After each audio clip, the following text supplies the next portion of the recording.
This podcast is brought to you in part by the support of the AMTV Patreons. Thank you.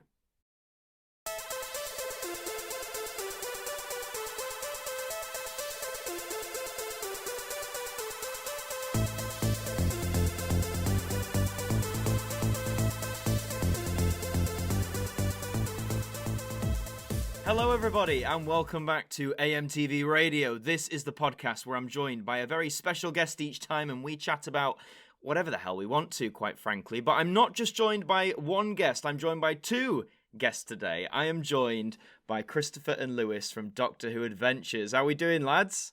Doing great. Ooh, we're great. Yeah. Good. Welcome to the show. Thank you for coming on. You both have the distinct honour of being the first duo on the show, which is pretty cool.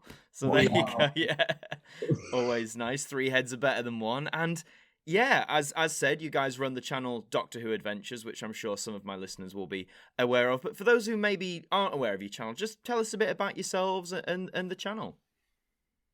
Well, pretty much our channel is Doctor Who Adventures. We do pretty much anything we can think of that will relate to Doctor Who. So we have crossed over to other franchises, but it will always be about Doctor Who. But we sing, we dance, unfortunately. always doing random stuff. Yeah. We've now face revealed, so we do animation, live action. Yeah. So that's fun. Was that a big moment for you guys then? Because I was having a look back through your channel, and I think you've been on. Is it nearly about 4 years now? You've been on the platform, I think, at the time of this recording, about 4 years. And like I know, I'm sure a lot of creators will understand as well. Going from being like where you don't show your face to then face reveal it. It's such a weird thing, isn't it? Because when you think about it, it's like, oh, you're just showing your face on camera, but it is quite it's that big deal, isn't it? So I guess because I'm sure people might be curious, what was the decision in the end for you guys being like, yeah, let's just do it. Let's face reveal. I mean, it was mainly the content. Like we kept doing video ideas and then we came up with these ideas, went, we could do it in the cartoons, but it's not going to be good. So we were like, well, we just got to brave it. We just got to go for it. Absolutely. So, well, the reception was overwhelmingly positive because was it New Year, I think, when you did it? Yeah.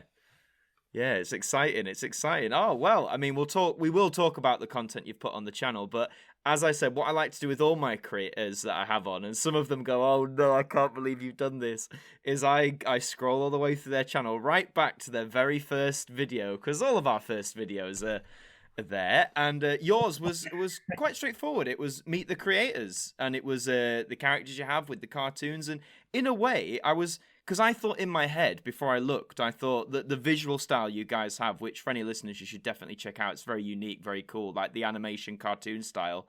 I assume maybe that was maybe something you didn't have right at the beginning, if you get me. I thought maybe you'd develop that, but it's always been there. So I guess what inspired you to make the channel and then go with the cartoon style? Well, that channel didn't always look like that. I cheated and privated all the videos. You can still access them because they're I think they're in an unlisted playlist or something. Right, okay. And it used to be called Christopher Adventures. Nice. It's so embarrassing. It was worry, cartoons, but they didn't look like that. They were originally for a game we were making on PowerPoint, and then they're puppets, so they can animate a bit better. So yeah, when the game didn't go ahead, we're like, oh well, we'll just park that. And then Lewis said, let's do a channel together, because we both had a channel each. I had Creative Chris, and you had Doodle Mood, which was drawing channels. And then we're like, okay, so what's our thing? What are we going to do together? And it'll be, we'll talk about Doctor Who. So we came up with Doctor Who Adventures. So we replaced Christopher with Doctor Who, which is actually a rip-off of the magazine. Which I always wondered this, because I'm sure listeners of a certain age will remember Doctor Who Adventures as sort of like Doctor Who magazine for, not in a condescending way, but it was for kids, wasn't it? Essentially, it was a kids magazine, And when you look at some of the issues now, I still have my issue 1 from 2000 that I bought with my pocket money. And I look through it now though, and I'm like, yeah, this was definitely for me as like a 10-year-old, not as a 25-year-old. But it had its appeal, and it folded. I want to say, was it in the Peter Capaldi era? It folded at some point. I think. It started going like. But to be honest, there was one even towards like the 2013 time, it was like right one every 2 weeks, and I'm like, oh no, this is the beginning of the end. And then it went back to issue 1, and I think as soon as something reboots, it can either really succeed or it's the beginning of the end, and it was, unfortunately. It didn't last. Such a shame. But hey, you stuck with the name, and to be honest, now, where for me at least, when I see it, I think of you guys rather than the magazine. No disrespect to the magazine, but like, you know, it's just that association. But yeah, no, and it's a strong title as well, Doctor Who Adventures, which is good.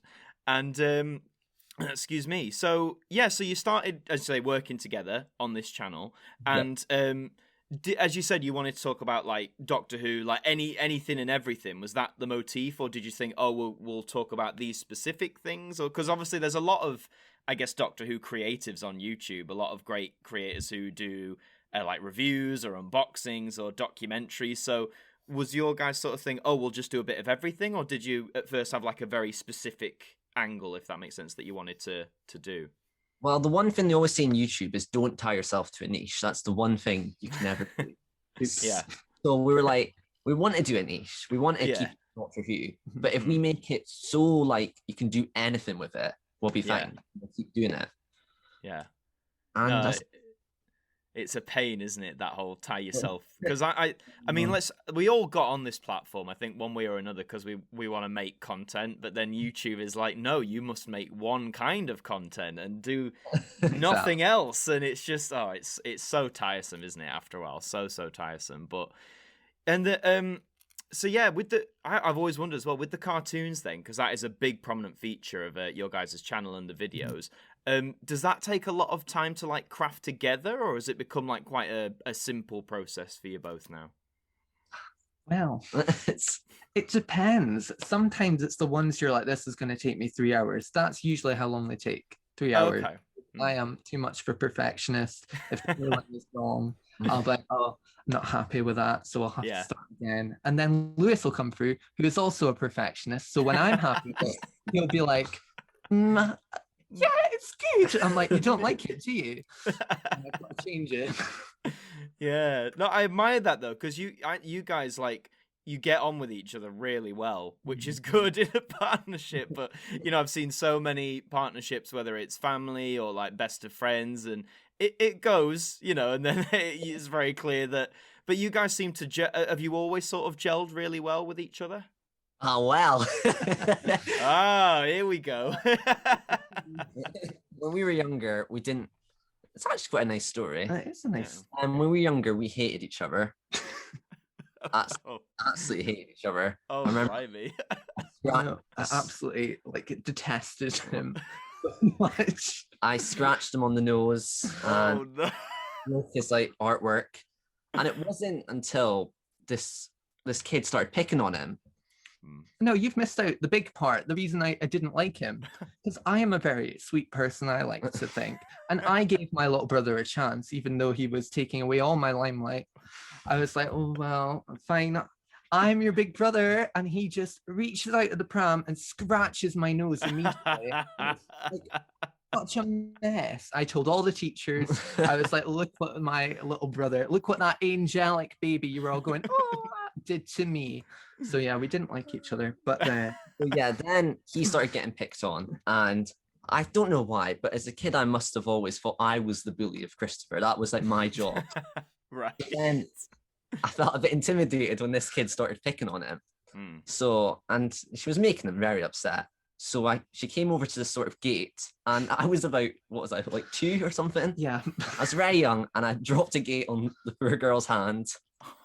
And that was like an act of friendship to me and Christopher. Yes. I helped him. And ever since then...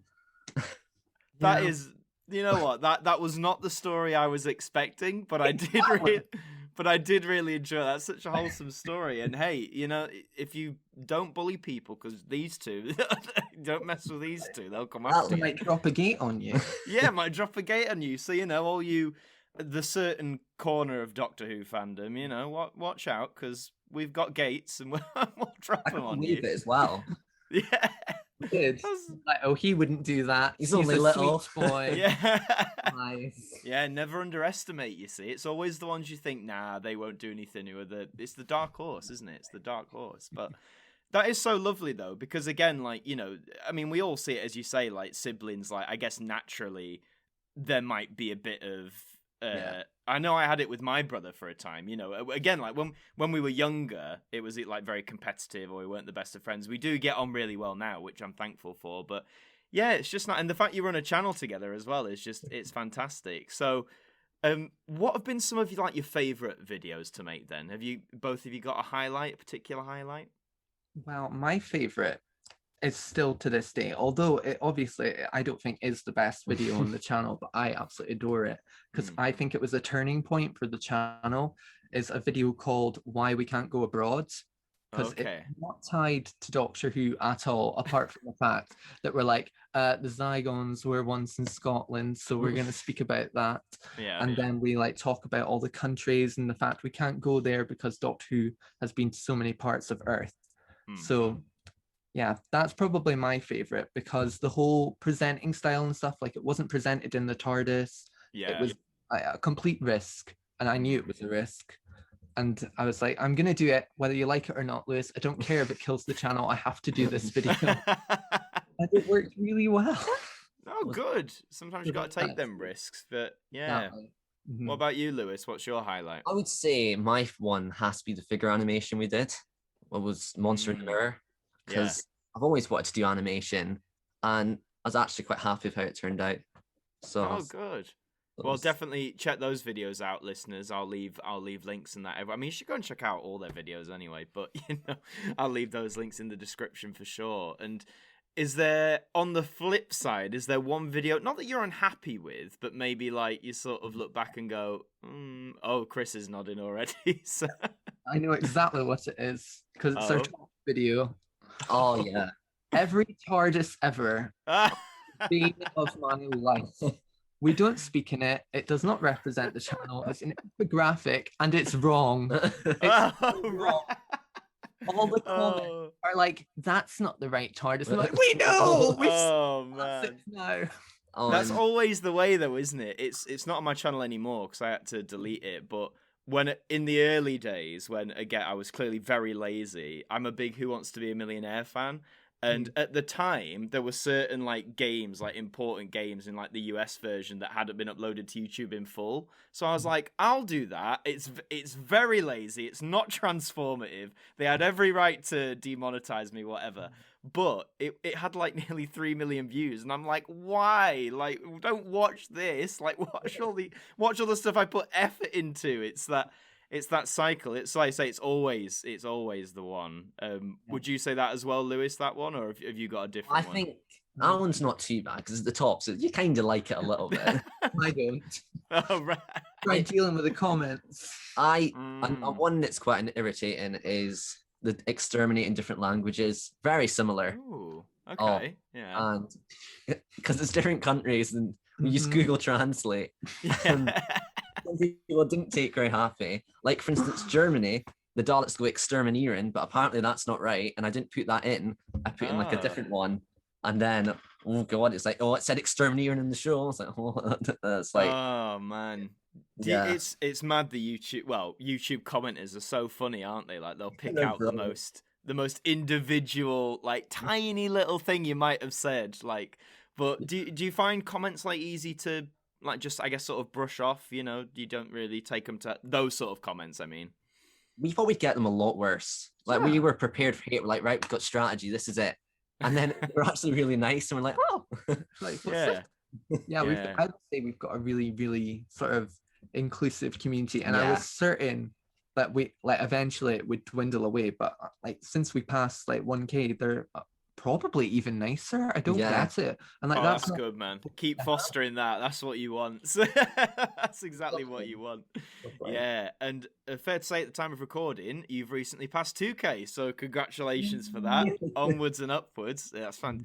It's so weird, isn't it? Because do you find it's weird telling people who like aren't in the YouTube space? Because I've told like, you know, family and friends who don't do this, and I remember when I got my first 1,000, I said, I've got 1,000. They're like, wow, that's like loads. And I was like, well, in the grand scheme of YouTube, it might not be, but you're so chuffed, aren't you, when you get that first 1,000? Like, yeah. So is it still a bit surreal now that you're on 2K? It's like, like mind blowing sort of thing. I still think we're a 1K channel. Today, oh wow, we're at like 1.4K, and then because I'm just so used to it being 1K at this point. But yeah, now you've said it there, I'm like, oh yeah, we're 2K. Yeah, join that 2K club, man. Onwards to 3K. Everyone go and subscribe to Doctor Who Adventures right now if you haven't done it already.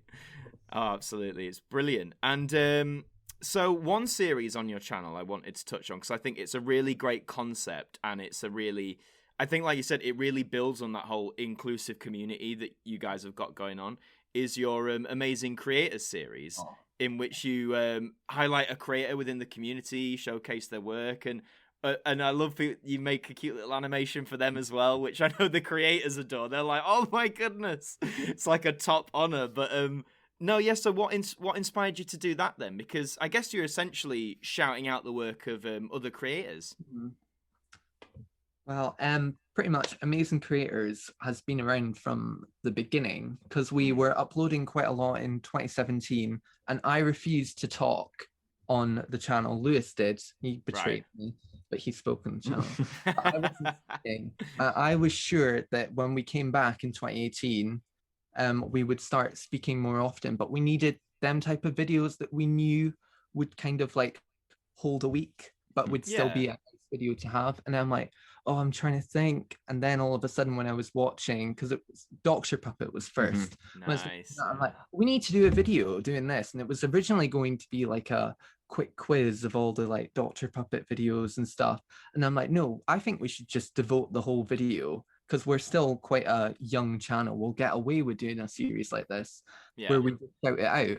And then all of a sudden we're like, oh, what if we line them all up in spotlights, and there can be loads of them? And then it started taking off. And then obviously the cartoons came into it. I'm like, oh, I think this series could keep going. And then it's still going now. Crazy.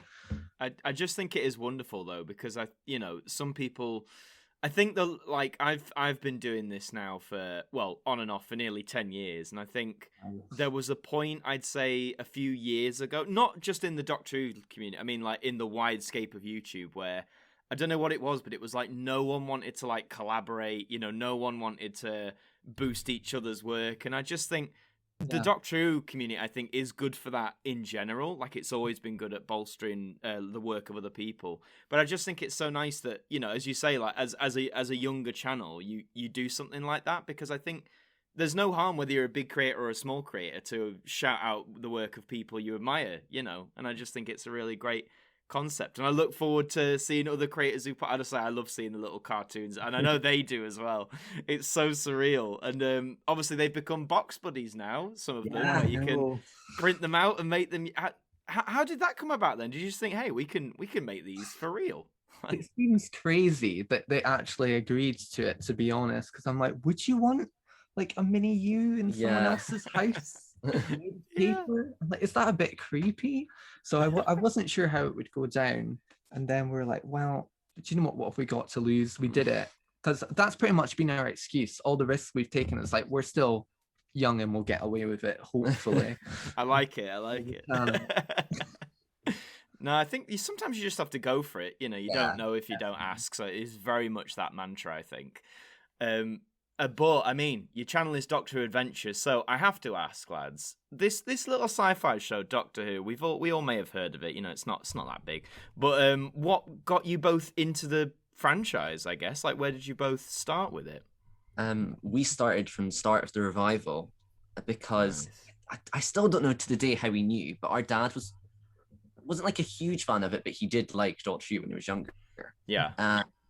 he saw this trailer and he just saw the start of it, and he just screamed us down like, "Oh, you'll like this, you like this." And I was like 2, you were like 6, and Dad's like, they'll like it. We're screaming away at the buttons and stuff. But he's like, no, you'll like it. And yeah.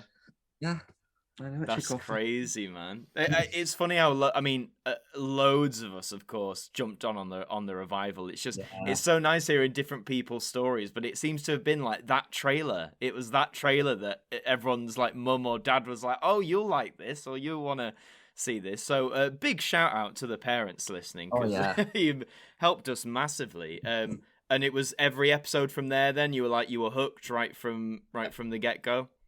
Yeah, absolutely. Obviously Lewis was a bit younger, so in and out. He can lie all he likes, but he did. I did dip in out. That's fair. That's fair. And has there ever been a point, I guess, since, because so say you've been fans for 16 years now, since the revival. Has there ever been a point where, I guess not where you like dipped out or lost interest completely, but the example I give is when Matt Smith took over, I was sorry, I'm old, I can't remember. I was 14. I was 14 when he took over. And you know what it's like, teenage years. They're funny old times being a teenager. And I still watched it, but I do remember in the Matt Smith era was the time where I was like maybe the least interested in the franchise, if that's a want of a better word. Was there ever a period like that for you guys? Or have you always been like very, very invested in it? I mean, I think the channel helped us in the Jodie era. We kind of dipped off there a bit, but what happened, we were still like staying strong. We found all the positives. We're like, nah, it's still our favorite show. And it was sort of this Saranga conundrum.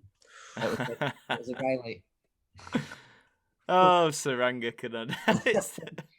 No, go for it. What was it about the, like I have to ask, but what was it about the Saranga conundrum? I mean, I can't remember. I left halfway through. Oh yeah, throughout series 11, it's just kind of left me to it with Dad. Wow. Dad usually just said, "Oh, shush, shut up," the screen, and I'm like, "No, give it a chance, it'll be good." And then all of a sudden, I turn around to Mum, and she's like, "Oh no, it's not going well. Our childhood show." And then after that, we just kind of realized. Like, I came up, I was like, "Oh, Lewis, like, what was it like?" I'm like, good. Yeah, it had a Stitch knockoff, you know. That's something, essentially. And then after that, we were just like sort of, oh, I hate to say this, but is Doctor Who for us? Because that's the big question. We're like episode 5, that's halfway through the series, and we're just not feeling it at this point. And we're like, what are we gonna do? We started up a channel again. Kind of continued, and then Battle Around Scruff Claws were like, okay, we gave resolution, we're like, Daleks, yes. Yeah. And we're like, yes, it was good. Mm-hmm. And it was Spyfall Part 1 that I was completely back. Oh yeah, nice. Like, yes. Yeah, this is what I've 2019, that 2019 bracket where we kind of had to hold the channel because 2018 was absolutely all about the new era. Let's talk about, of course, talk about quick quiz. In that 2019 we had to completely change our game so we could make the channel sort of era-less, so we would make every week, because it was plastered across our channel art like a threat. Yeah, just so you all know. Yeah, like I like that. I think that's a good tactic, though, because, I mean, obviously, as everyone knows, more recently, we've had more years where Doctor has sadly not been on the TV. And I think you made the right... Because I guess if you branded yourself as, like, just, like, whatever is brand new right now, you would have had a very quiet 2019. But no, it's good. So say now, I mean, at the time of the most recent... as when we're recording this, Series 13 is being filmed. There's too many of the Daleks. Revolution, that is the right one, of the Daleks, is the most recent episode. So when that went out, what were your thoughts on that then? Like, where are you feeling now with the whole like Jodie Chibnall era? I definitely overhyped myself for Revolution of the Daleks, like 100%. I was like, right, Davros is back. It's gonna be Infinity War. It's gonna be amazing. It was good, but it was more feel good, and the Daleks at the end of it, and it was like, okay, it was good. And I was like, it's all right. And I was kind of hoping Ryan and Graham were dying. I was like, all right, okay.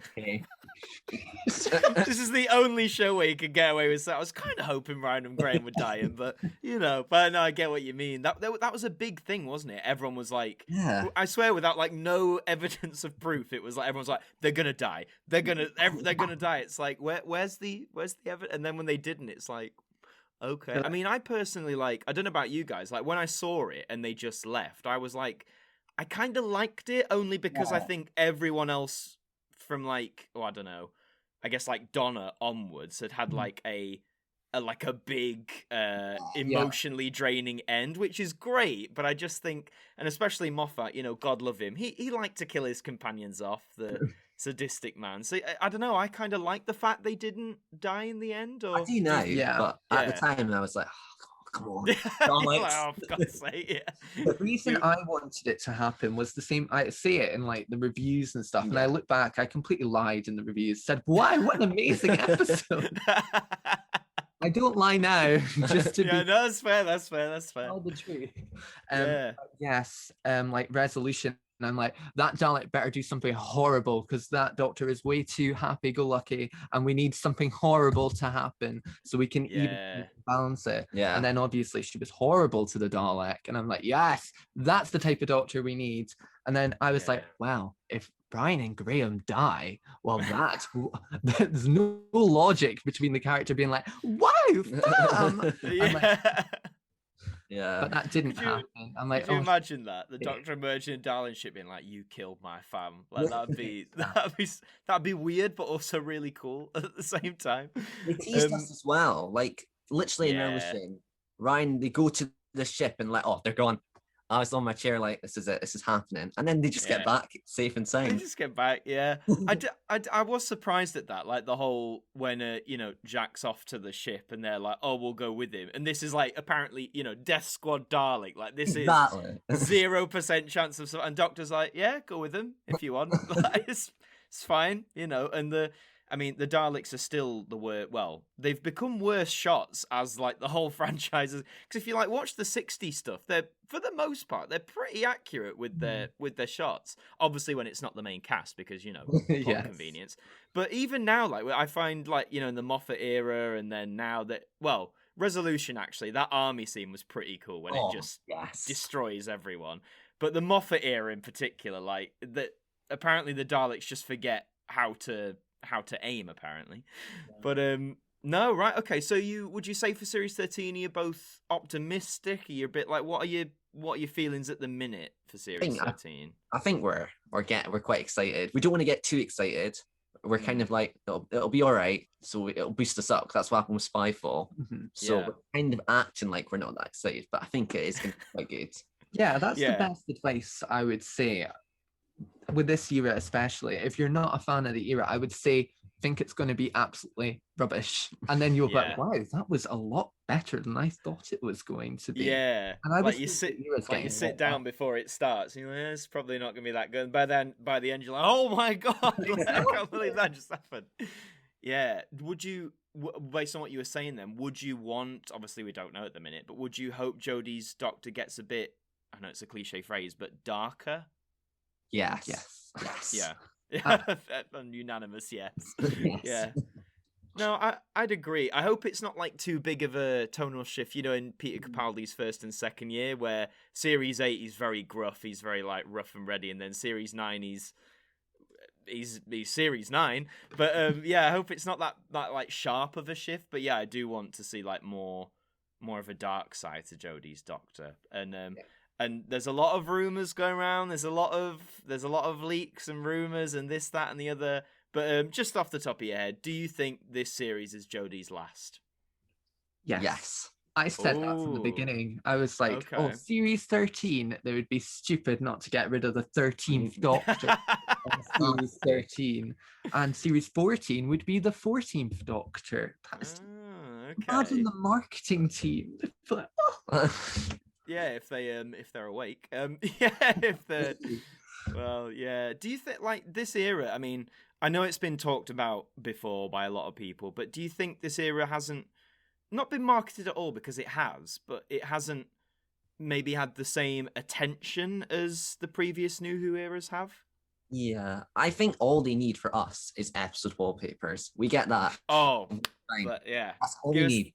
give us those episode wallpaper. Though I remember those ones being like 10 downloading Series 2 ones, and like they look a bit corny now, but you know, like the Cybermen and the Doomsday Battle, and yeah, that's what I lived for back in 2006. Yeah, no, hopefully it bolsters up. I mean, you know, we're getting some books. We've got that Wizard of Oz book, which really intrigues me. The 13 and Missy book. That'll be pretty cool. And obviously at the end of Series 12, we had the Timeless Children. Everyone's favourite, as I like to call it on this show, because, you know, who doesn't love the Timeless Children? What were your thoughts on this whole... Obviously, it's not wrapped up. I feel like I have to say that because I've had people comments before being like, oh, it's not wrapped up. Yes, I'm very aware. Don't worry. It's not wrapped up yet. It could go in any number of directions. But with what we've got right now, what are you guys' thoughts on it? Well... and we really actually quite liked it after. We're like, you know what, this is fine. And it took us like a day after and realized wait, Fugitive Doctors before, and then we started figuring out about how's that TARDIS work, and then we started realizing I don't think this is a very good idea. Yeah, plot holes. It felt a little bit disrespectful to a degree. I know. But at the time we were watching Series 12, like Series 11 nearly put us off the whole show. We need to be good. So we were just watching it like kind of just the bare bones of the episode and like, you know what, that was a passable episode. So I'm over the moon. So when Timeless Children came out, which is quite a well-written episode, I would say, I was like, you know what? Yes, that's what we need. Thank goodness. And then I was like, but wait, I don't like that bit. Yeah.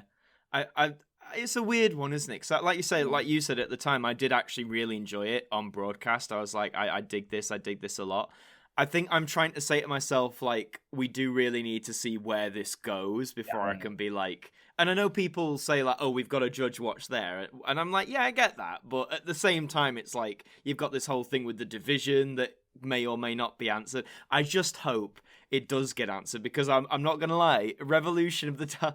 It made me worry a little bit just because I think all we get about it is one line between the Doctor and Ryan. And I was like, right...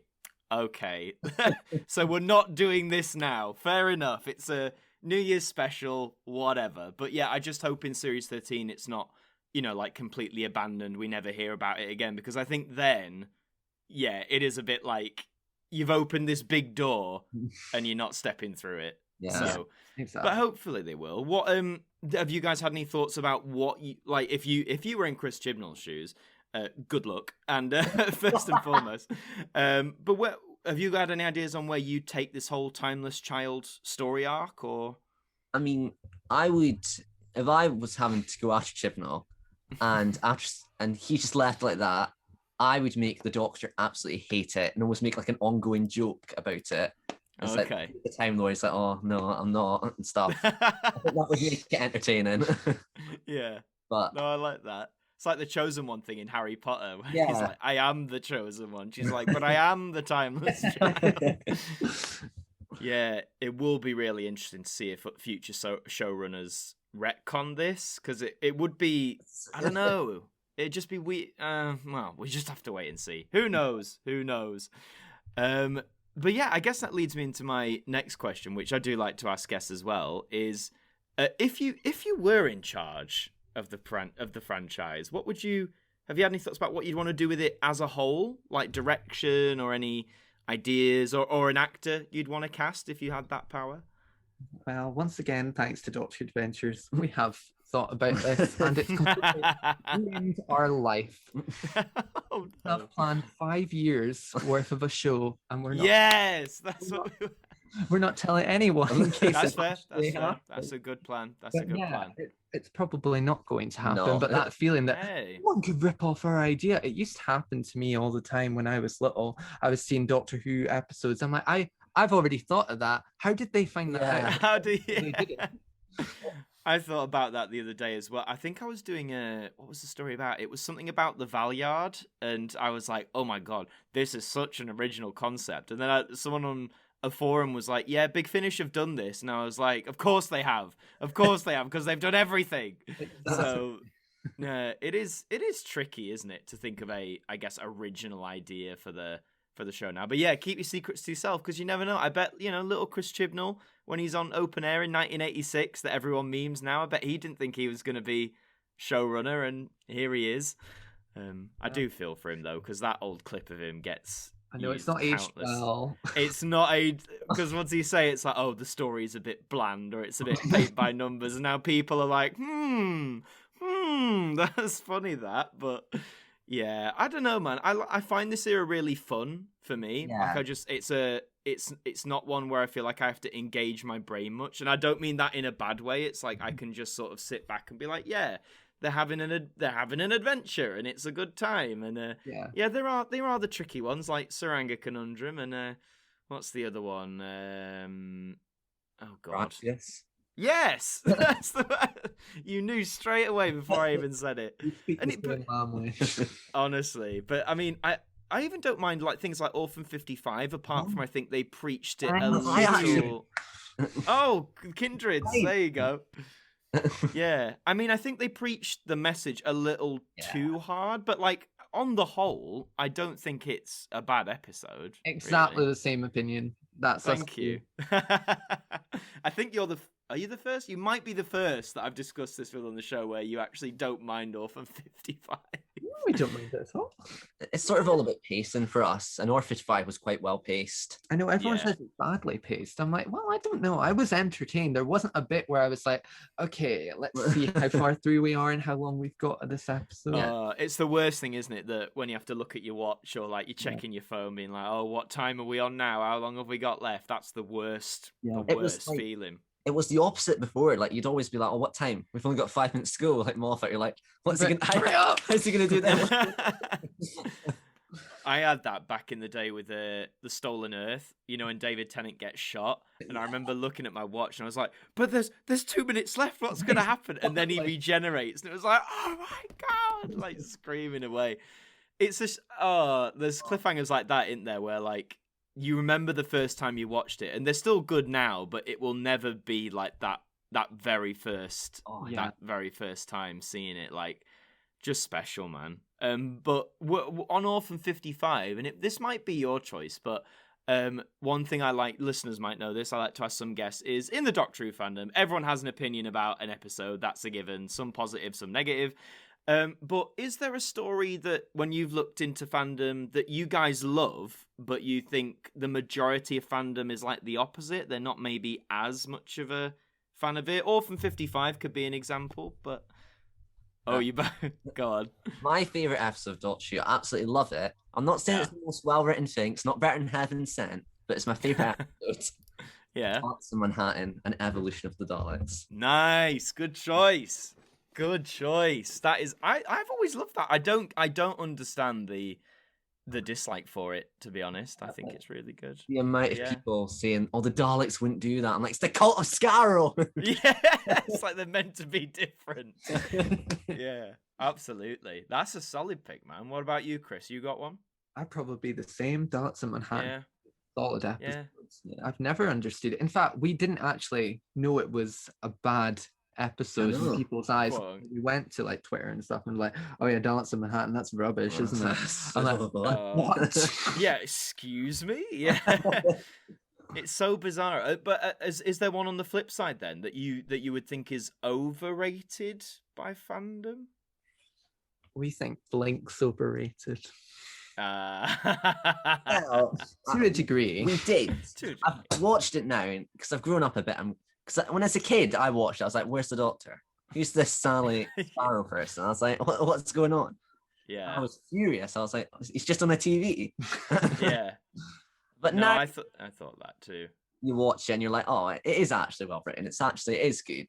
I think it's the fact that some people literally say, wow, start on Blink. It's literally the epitome. Yeah.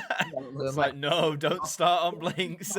It's completely different pacing from usual. There's no fire jumps. There's no jumping into spaceships and stuff. That is not Doctor Who. It's a good episode, sure, but it's not. It doesn't feel like a Doctor Who episode. Yeah. So that's why. Is it the best Doctor Who episode of all time? Not really, because it's not a Doctor Who episode. Yeah, it's mad, isn't it? Because I think even in the last Doctor Who magazine poll, which was in 2014, I want to say, just before Capaldi started, Blink came second out of every Doctor Who story ever.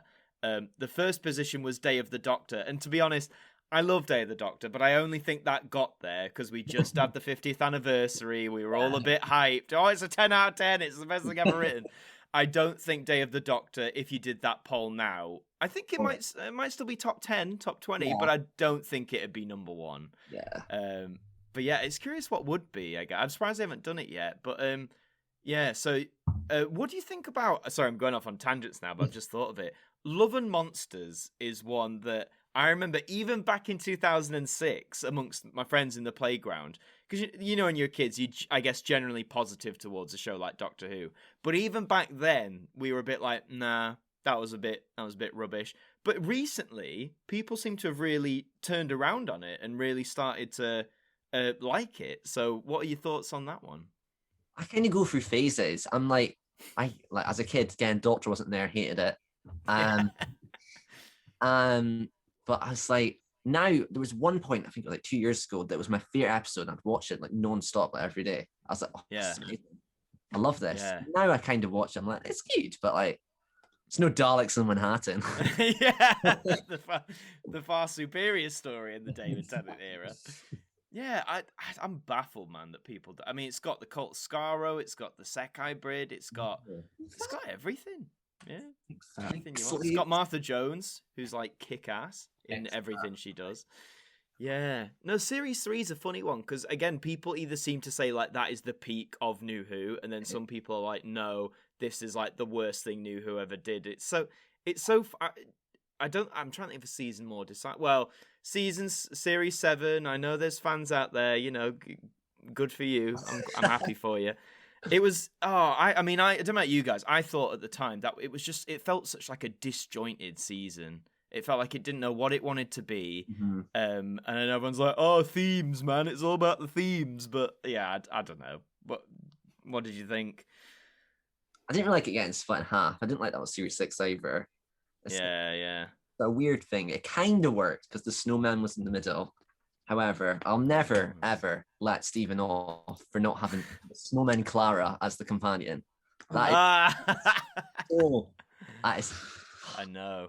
Cuts deep, man. Cuts deep. But, I mean, I'm one of those who, like, one of those Clara fans who, like, isn't a big fan of her in Matt Smith's time, but Peter Capaldi's time, I'm all for it. You know, give me more of that. That's brilliant. But so, would you both have a favorite series of the show? My favorite, here we go, is Series 5. So okay, nice. Some people don't like Matt Smith. But I absolutely adore Series 5. But I don't think it's because of the actual series. I think it's because of everything that surrounded it. Like, I got really obsessed with like episode wallpapers and graphic design and the website. Oh, don't get me started. And the Doctor Adventures magazine changed. Yeah. That's when the mini characters came into it. Them little That's what inspired our cartoon style. So obviously that means a lot. So yeah, probably Series 5. Yeah, mine's Series 3.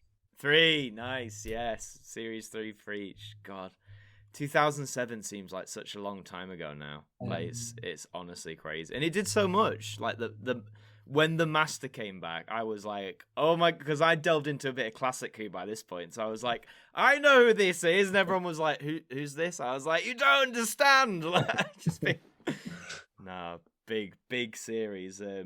Everyone knows mine Series 8. I don't care what anyone says. It's beautiful. Big love to Capaldi. Love him. Gosh bless Capaldi. It's so nice just talking about this show, isn't it? It's just such a nice thing to talk about. But is there any other franchise that you two like? Because I know like Doctor Who's like the main thing, but I do like to delve out into other people's interests as well. So is there any other franchise that you guys are fans of? Kind of go through phases, do we? Mm-hmm. It's like a lot of times it's cartoons, like Gravity Falls we're huge into. Oh, nice, yeah. We're currently really into Sarah Jane Adventures. Like That's cheating. It's not. It's not. No, it's not. It's its own thing. It's not cheating. But yeah, probably I would say Scooby-Doo. Yeah. Because we've actually binged a whole lot of them. I'm obsessed. I'm not afraid. Wow. Everyone's like, you're still watching Scooby-Doo at your age. I'm like, I will continue watching Scooby-Doo until the day I die. Go for it, man. Yeah, Scooby-Doo probably. But I think that's because we're just so obsessed with cartoons. And we like how it's like animated and stuff. Yeah. So yeah. Came about the same time as Doctor Who as well. It was the 60s. So yeah, no. So you were talking the original Scooby-Doo or all of them? All of it, to be honest. Oh, all of it. Oh, wow. That's also that must a lot. Any show that changes a lot, we really like. We're one of the few people in the world that actually really likes when things change. Yeah. Yeah. We need to follow that example. Well, more people do anyway. No, Scooby-Doo. What was there was one when I was it called oh god. It's the one everyone memes now for the theme song. Is it What's New Scooby-Doo? Oh, it could be, yeah. That was like early 2000s. I remember that one. I'll be watching. And then, amazing. And then there was a series where they were all like younger. They were all like kids or something. Scooby-Doo. You guys are on it. You know. Well, what do you think of the 2 live action movies then? Are they passable? Yeah, okay. All right. I loved them when I was younger, but now I'm just like, they're not that good. Some of the jokes you're like, what on earth was that? God, yeah. It's man, like kids movies in the early 2000s were weird because like you're right. When you look back now, loads of them have those jokes where you're like, what? Like you got away with that? This is rated U or whatever. Yeah. Like I remember a scene, I think it's in the first Scooby-Doo movie where I want to say it's like Fred's chatting with Velma, but about like how she's hot, but the way he's doing it is in like a very adult manner, and it's like, what? How is this allowed? No, that's crazy. Scooby-Doo, man. I need to get on are they still? Is there like a new show on at the minute, or is it like? Oh, have they still got? It has been. Oh yeah, there's. We don't like this. The new one's awful. It's Scooby-Doo and Guess Who, which is when they have a celebrity, which is much like Celebrity Companions, but I don't care what anyone says, we were first. Yeah, that one is, I don't know what it's trying to be. It's trying to be like hip and cool while also being exactly like the 60s era Scooby-Doo. No. I'm like, it's not working. The theme song's literally the original theme song. They just say, and guess who? Oh no. Oh god. And guess who? I'm like, that's bad, man. That's bad. I mean, you know, if you're out there and you like it, great, but that sounds yeah. See, I used to love the animated movies they did. Like I grew up on Scooby-Doo and like the Cyber Chase and the Alien Invaders and the one where Shaggy becomes a werewolf. The name escapes me, but that one. Yeah, that one. Reluctant. Yeah. No, those movies were special, man. They were just so good.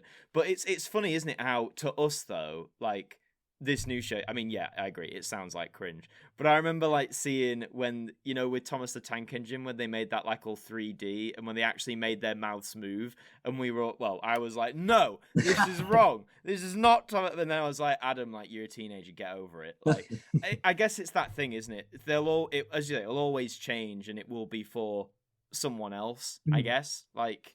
Doctor Who's a bit of a weird one, I guess, in that sense, because it is for everyone, and that's, I guess, where a lot of the complaints come out. But yeah, something like Scooby-Doo and Guess Who, as cringe as it sounds, I'm like, well, I'm sure someone's watching, and I'm sure someone likes it, so we'll give it a pass. We'll give it a pass. Are you guys fans of the MCU by any chance? Yeah, it's like I see its faces, like Avengers, Infinity War, and Endgame. We were all over. We were. Yeah. Loves that. And Spider-Man movies Spider-Man, are so good. Yeah. Who's the best Spider-Man? Tobey Maguire, Andrew Garfield, or Tom Holland? I think it's Tom Holland. Nah, that's a fair shout. Yeah, it is. I always thought that Tobey Maguire was a good Peter Parker, but not the best Spider-Man. Andrew Garfield was the reverse of that.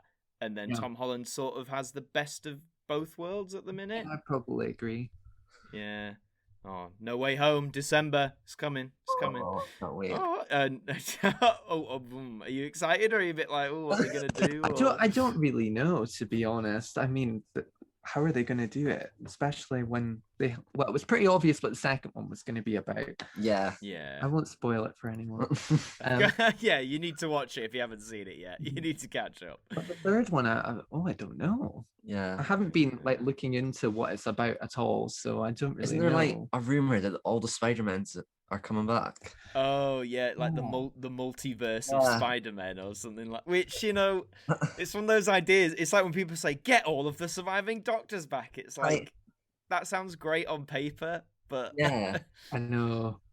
Yeah, get Tom Baker out there, as you know, put his scarf on, get the hat back. Go on, Tom, off you go. You know. But I think Doctor Who though with that is great because they can do things like the Curator, where you can still get him in it.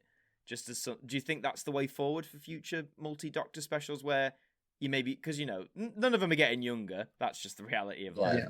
You know, say in 20 years when Paul McGann's got white hair and he's in his 80s or whatever, do you think that would be the best way to, I guess, sort of honor them rather than have them come back as their Doctor, but have them come back as an alternate character? Or do you think it's not really that big of a deal? I don't know. I loved it. Like Day of the Doctor, such a moment when you heard his voice and you're like, oh, Baker. Yes. I was exactly like that. Oh, that would be cool. I'm just thinking of a white-haired Paul McGann now, which is really. Pretty sure it feels weird though. Someone like edited it all yesterday. Like they had them all edited old, and you're like, "Oh right, okay." Oh wow! I need Paul McGann. He just doesn't like he ages. He doesn't look that much different. But yeah, they'll wheel him out for the 100th anniversary or whatever it is. Just give him time. They'll wheel him back out. But yeah, honestly, I wonder what they will do. The 60th is coming up. What do you think they'll do? They're doing anything. Anything? Well, yeah. Yeah. I don't think it'll be as obviously popping off as 2013 was, but yeah. You'd like to think they'd do something and not have it as a Dimensions in Time, which is canon, a Dimensions in Time situation. You know, let's get on the set of Casualty and rollick about for 10 minutes, you know, or something like that. But yeah, no, we'll see. And one little thing about Doctor I want to ask you is: would you want Jo Martyn to be the Doctor, like a numbered incarnation? I sort of went around like on a rumor that she is going to be it because they were like, "Oh, it's looking very likely that she is the next Doctor." But for me, I'm gonna say no. Yeah, I love Jo Martyn. I would love her to be like a River Song character, like ×2. I'd love her to be in like every single episode. But as the lead, I think it's just going to take away all the magic if we know exactly what type of Doctor she's going to be and stuff. Okay. Like we know what the TARDIS looks like. Okay, yeah. Heard her theme. Like all that magic's gone, all that mystery's gone, and I think that would be a poor choice in a business sense as well, because they'll be, oh, that's from that era, we're not going anywhere near that, and I don't think that's going to bring back any viewers. Okay, that's fair. I'm very happy to see Jo Martyn front. I kind of wish they'd kept it secret and she'd been the 14th Doctor all along, to be honest, because she would have been amazing. Like, that's fair. That's fair. Yeah, it's a funny one, isn't it? Because I feel like now, especially, I feel like whoever they cast, there's gonna, you know, it's gonna be divisive now, I guess. But it's just, I mean, this fandom's bizarre anyway. We all know that, but it seems like they can't be satisfied, because I remember series 11. It was like there's no references, there's no classic things, and then they were like, right, well, we'll give you that in series 12. No, there's too much of it. You're not doing it right. There's too, like, why is Gallifrey here? Why are you referencing the Deadly Assassin? It's like, well, it's what you asked for, I guess. So, yeah, will the Doctor Who community ever be satisfied? That's a eternal question. I don't think they can. Well, no, it's too far gone now, isn't it? We're too far deep. But no, well, guys, this has been a great chat so far. I've been loving it. But I want to know about the future of the channel. What sort of plans have you got coming up that you can reveal, of course? Well, currently we're in the summer event. Yeah, got like a little summer. Yeah, little summer rebrand. I saw that. Little sunglasses and all that. So that's fun. So next 2 months, videos are loosely summer-based, which is going to be quite fun. Then eventually it'll go back to what we're usually at. The summer is not going to last forever. Sadly, no. Sadly. Especially not in the UK. No. So Sadly. at the time of recording, we've had like 3 days of blazing hot sunshine. Looking outside now, it's all gone. Yeah. It's all bloody gone. Yeah. But he'll come back. Well, I hope it bloody comes back. But in terms of your like face cam stuff or stuff with you in live action, what can we expect there? That's definitely going to get bigger and better. Yeah. Like I would say, it's absolutely ridiculous that we started. We started with room tour. I'd say that was quite a safe one to open up on, and then the next one was like, can you find the TARDIS? And we're running about with like face cam, like our phones on a selfie stick. I'm like, what has happened to us? What does it look like for someone else? But yeah, can you find the TARDIS? Probably like the stepping stone for us to go ridiculous. To be honest, people. Hell yeah. What are they thinking? So yeah, it's just gonna get bigger and madder, hopefully. Yeah, a lot of ideas. Well, confidence is improving as well. I was really, really dreading the face reveal. I was like, I can't do it. Yeah. It happened, and everyone was really lovely. And I was like, do you know what? Actually, yeah, that's okay. And then your face flips the other way because you're so used to looking at yourself in the mirror. And I've got like a bit way, like I speak to the side quite a bit. Yeah. So I notice it a lot when it switches. I'm like, what? That's what people see. I'm like, oh no. So yeah, it's been an uphill battle to get confidence again. But yeah, I would say bigger and madder. That's probably the best way to describe it. Yeah. No, I love that. Keep pushing it, man. Keep going bigger and madder. That's what we need, man. That's the madder the better. Madder the better. And yeah, honestly, as I said, guys, just seeing how your channel's grown and like your confidence as well. It's inspiring to me knowing that people are still starting channels and making content about Doctor Who that is fresh, that is interesting, that is unique and very entertaining. So massive props to the pair of you there. You're doing a great job, and I know you'll keep making great stuff. So again, anyone listening, if you haven't subscribed, well, what are you doing?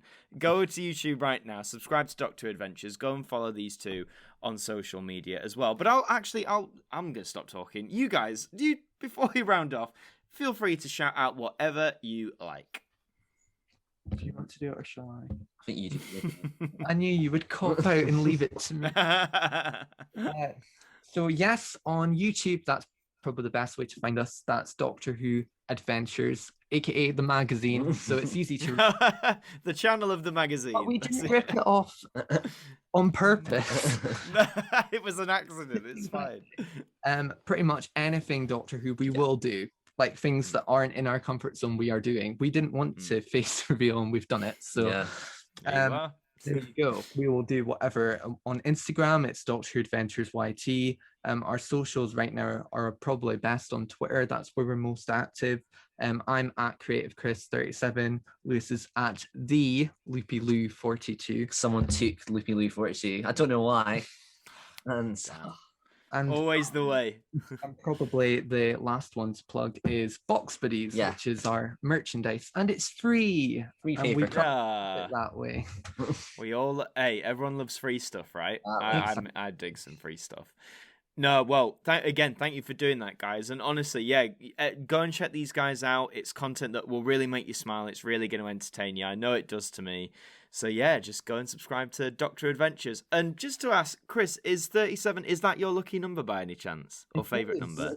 It is. But that's Matt. That's also my lucky number as well. Yeah. It has been since like the age of about 2. So that's mad. But yeah, good number 37. And 42, I just answer to the universe or whatever it is. Meaning of life. Yeah. It's also got 2 episodes, so Chris Chibnall. Yeah. Which is not a bad episode. Well, I'll defend 42. I like 42. I love when he climbs out of the spaceship and he's getting the lever. Chills. And that scene where it's where the pod's leaving and it's all silent. That is just so good. That is so good. Wonderful episode. But yeah, that's what I mean.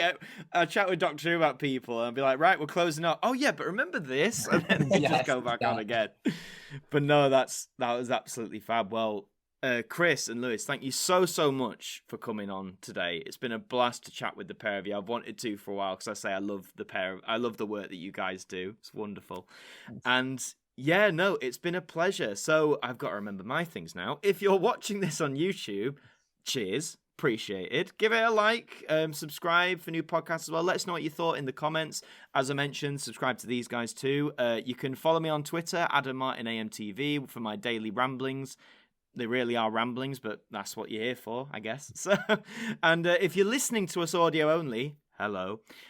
You can follow us on Spotify, Google, Apple, anywhere that does podcasts. They've all got a different word for subscribe, which just seems can we have a standard, please? So I don't have to say follow, join, whatever. Just listen, just tune in. And yeah, all that is left to be said is Chris and Lewis, once more, thank you so much for joining me today. So much for having us. Not a problem. And for all you listeners, I will see you next time.